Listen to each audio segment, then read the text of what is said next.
भू संपर्क तार क्या है? इसका क्या कार्य है?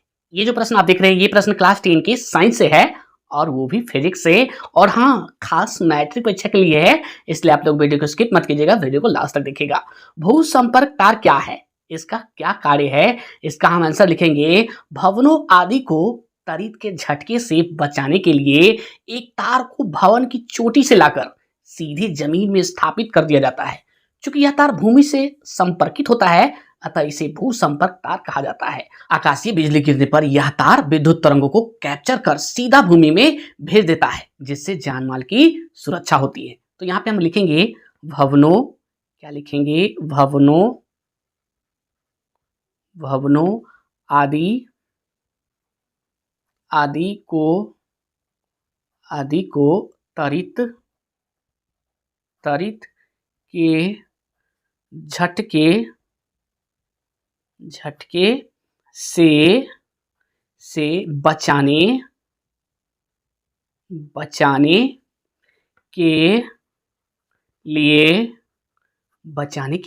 के लिए एक तार को भवन की चोटी से लाकर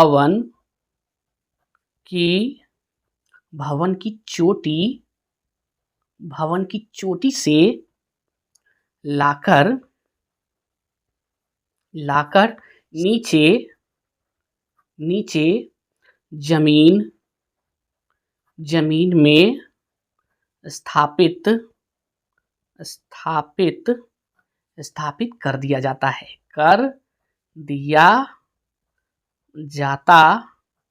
है।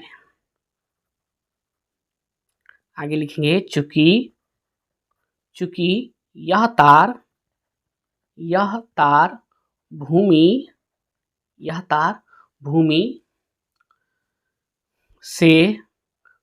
से संपर्कित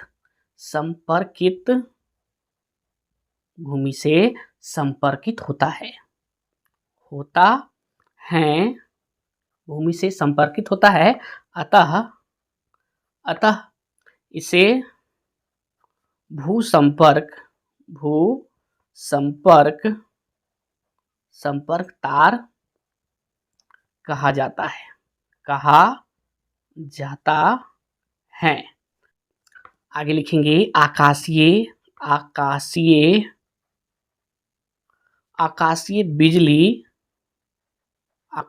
बिजली गिरने पर यह तार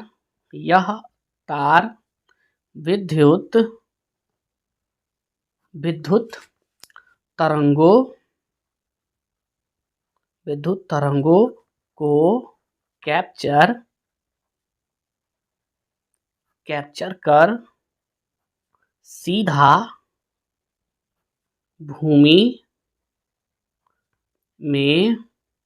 भूमि में भेज देता है,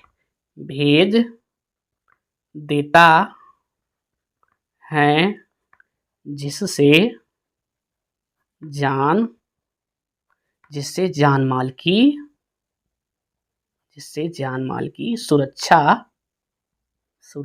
होती है।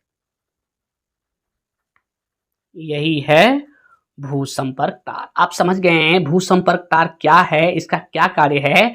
तो आप लिखिएगा, भवनों आदि को तड़ित के झटके से बचाने के लिए एक तार को भवन की चोटी से लाकर नीचे जमीन में स्थापित कर दिया जाता है।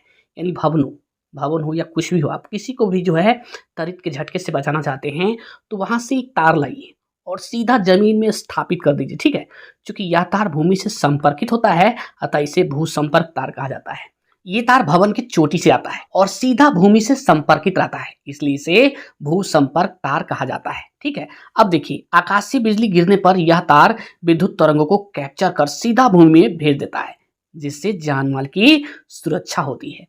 जब आकाशीय बिजली गिरता है तो यह तार क्या करता है, उसे कैप्चर कर लेता है और सीधा जमीन में भेज देता है, जिससे जान माल की सुरक्षा हो जाती है। ठीक है, यही है भू संपर्क तार।